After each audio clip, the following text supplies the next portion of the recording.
Hey guys, this week I had the chance to finally try the Impossibles series of puzzles. I have the Mr. Potato Head here. The Impossibles are a very unique series of puzzles with no edges, and they have 5 extra pieces. So it's supposed to give you a different experience, and I tell you guys right now, it was a really unique experience. It was quite the challenge. It gives you some scenarios that you don't encounter usually in puzzles.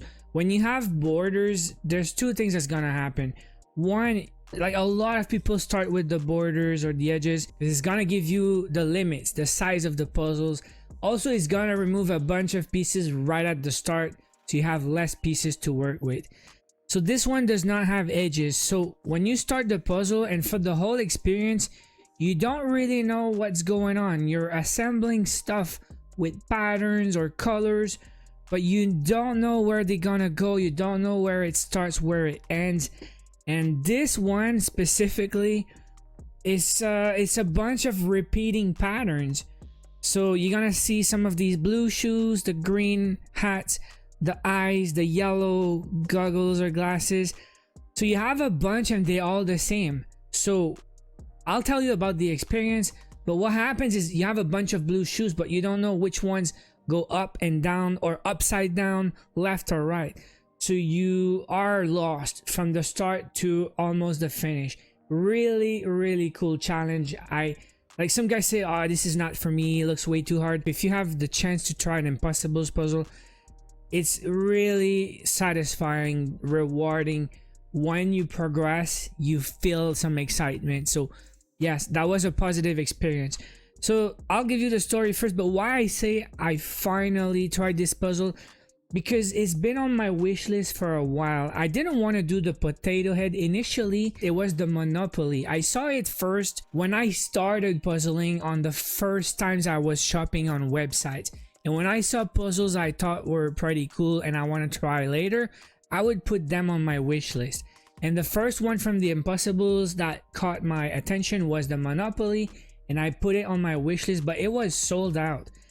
And later when I did my YouTube channel, in my first videos, one of you guys said you have to try the Impossibles, and I said I know what they are. I have one on my wish list. I want to try it in the future. So when I went shopping like a week ago on that big puzzle store from my last video, when I saw they had Impossibles, I immediately looked for the Monopoly. They didn't have it. So I settled for this one, and no regret. It was fun. So I want to show you how I started this and what was my strategy right at the start.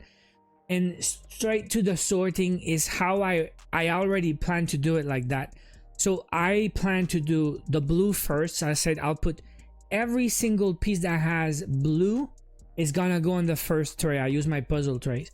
Even if it has multiple colors or if it just has a little bit of blue, I put on the blue tray, because I said if I have every single blue piece, I'll be able to assemble every single pair of shoes with like the whole shoes. It's not gonna be any piece missing. Talking about the quality real quick, but the cuts were nice.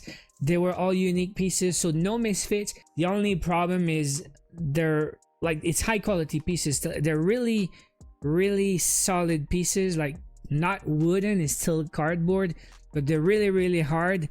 So they fit loosely a little bit, and for the first time ever, I couldn't do the pickup challenge. I pick it up, I missed some pieces at the start, some pieces stayed on the table, and when I put it back down, it all fell apart.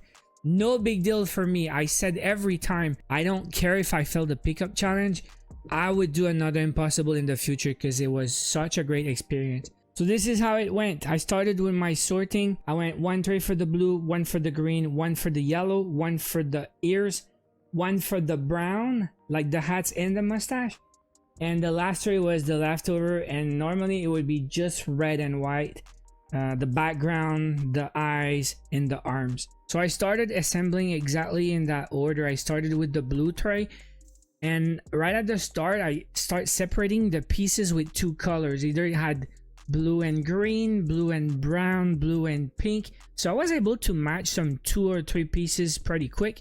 Also the text, there's a text usually at the bottom, like made in China or like the company name or something.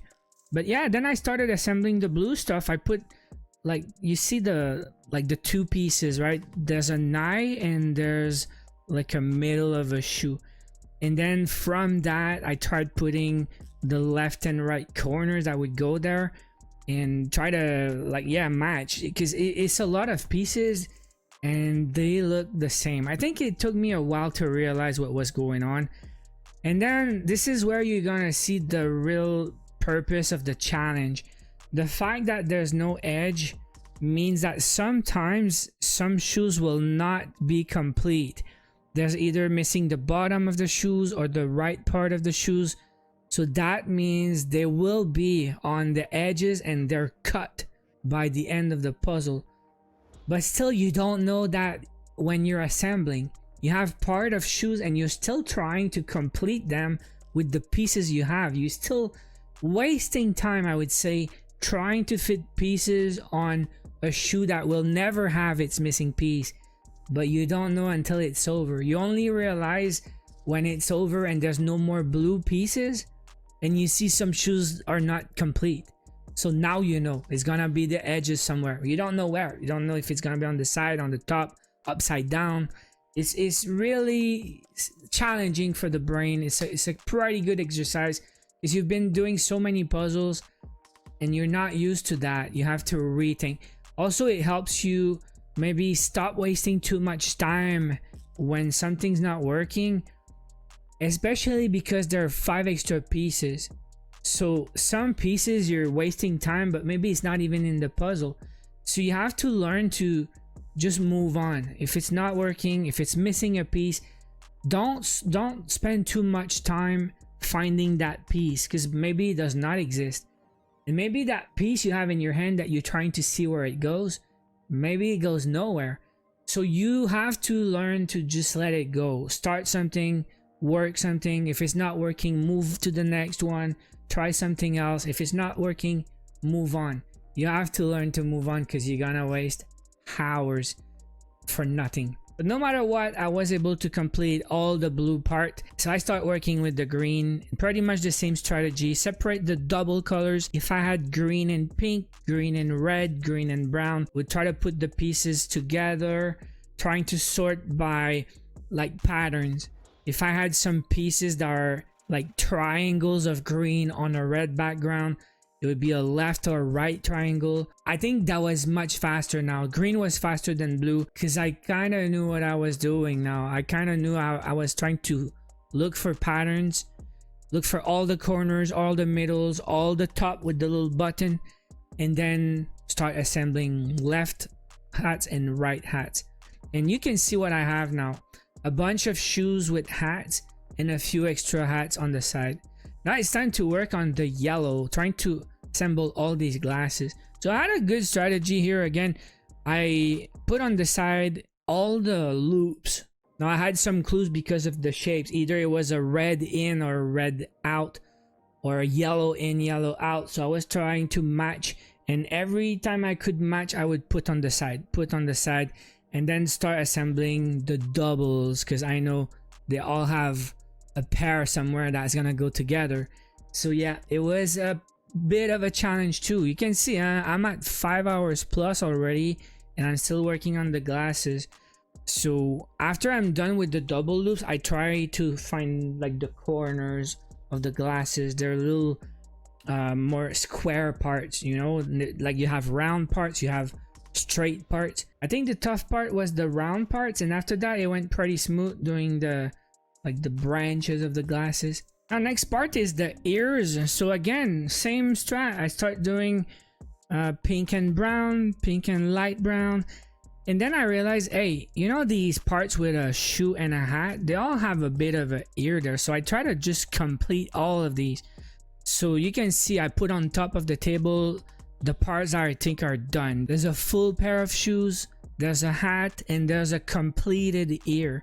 After that, I went for the brown, but I just took the dark brown. The dark brown's for the hat and the mustache. I left the light brown on the side. And the dark brown is also already started pretty much on every piece I have on the table. Either the glasses or the shoes, there's a bit of dark brown there.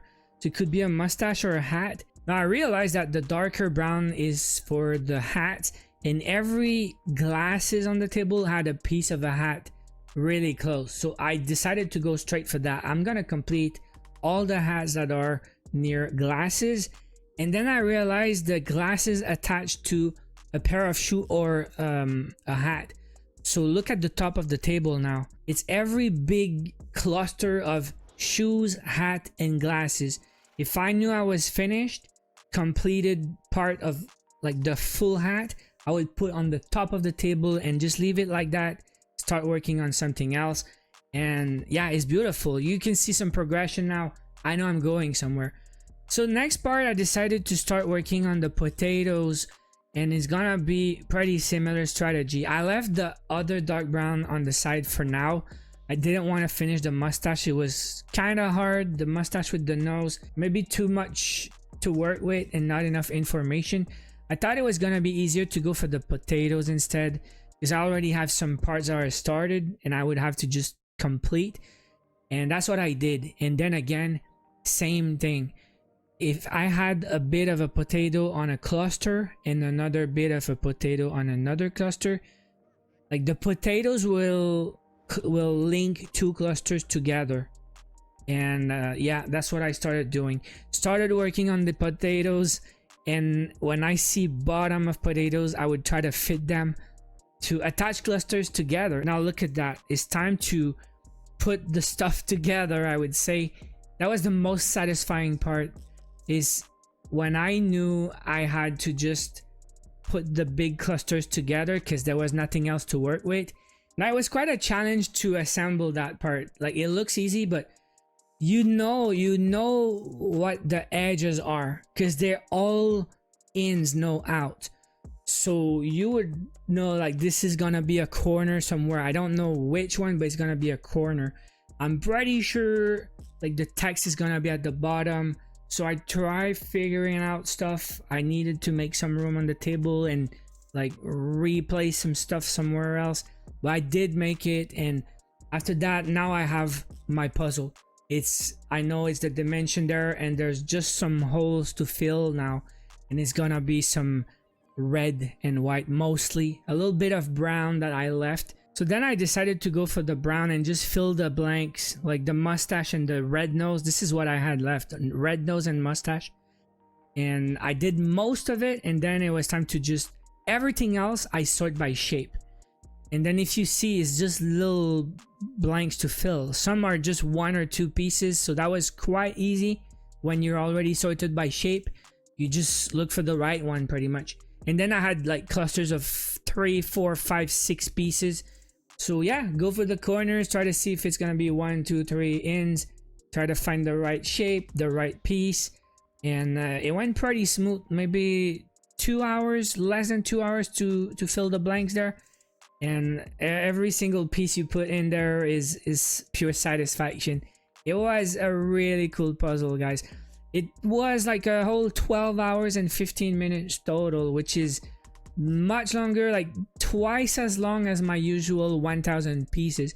A lot of my 1000 pieces that I did recently, like the easy, beautiful, colorful ones, are 6 hours or so.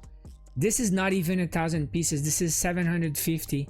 It took me 12 hours 15 minutes. So yeah, it is a challenge, but a really fun one, because it's different. That's the thing. When I started my YouTube channel like 6 months ago, I said I want to do 3 things on the channel. 1, I want to try speed puzzling. I want to do some 500 pieces to try what it is like to do speed puzzling, if I can get better, if I can enjoy it. Then I want to do some 1000 pieces, and I want to do puzzles that I like, that I do for me, for relaxing, like the beautiful, colorful ones, not the hard stuff, just the fun stuff. But then I said I want to challenge myself sometimes, once in a while, do some challenges, some harder puzzles, or more complicated or difficult because of the colors. And this is one of these. So I do that once in a while, just to push the limits a little bit. I did the crypt, the Ravensburger silver crypt. I did the Game of Thrones. That was pretty challenging too, for 1000 pieces. And now the Impossibles, which is challenging but challenging fun because it's stimulating. It stimulates your brain. It makes you work and think of other ways and figure out strategies. So now what I said is maybe I got lucky, because maybe if I went in another order, if I started with green instead or brown, maybe I would have had a completely different experience. Maybe it would have been much faster or much longer. I don't know if I got lucky, but I did it in 12 hours. And yeah, I would recommend. This is the kind of puzzle I want to give to someone and say, hey, if you have time, check this out. You want to do that. It's really fun. And I recommend you guys. There's a bunch of cool ones. It's a lot of retro games like Candyland and Operation, the game, and Monopoly. So I thought it was a cool series. It's from Bepuzzled.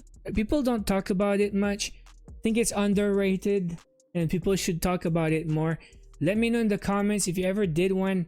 How was the experience? Do you agree or not? Would you recommend? I want to hear from you guys always. Now, you know, the YouTube thing is about the interactions, right? Why I do that? Because I want to share, but it's not just to one direction. I like the feedback. I like hearing from you. I read all the comments and I want to know, because it's not the first time I hear about something from you guys and then I try later and I can give my answer, you know? So anyways, cannot wait to read your comments. Thank you so much for watching once again. If you enjoyed, smash like, subscribe to the channel. Next week I got something special, a little box I want to open with you guys. So I will see you guys soon. Take care.